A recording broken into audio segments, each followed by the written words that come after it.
25-26 ফেব্রুয়ারির পিলখানা হত্যাকাণ্ডে আমার স্বামীর লাশ পাওয়া যায়নি। এরপর আমার স্বামীর হত্যাকাণ্ডের পরে আমাকে 4 বার ডিএনএ টেস্ট করানোর ব্যবস্থা করে দেওয়া হয় আমার সন্তানদের সাথে এবং আমার সন্তানের দাদার সাথে।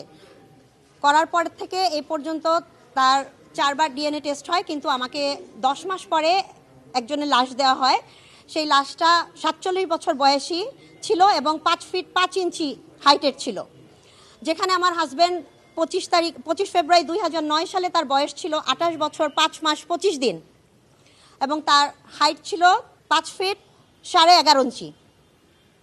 আমার সাথে কেন এই জিনিসটা করা হলো আমি আজও এটা জানি না। আমি জানি না আমার হাজব্যান্ডের লাশটা কোথায় গেল এবং কি করা হলো তার লাশের সাথে।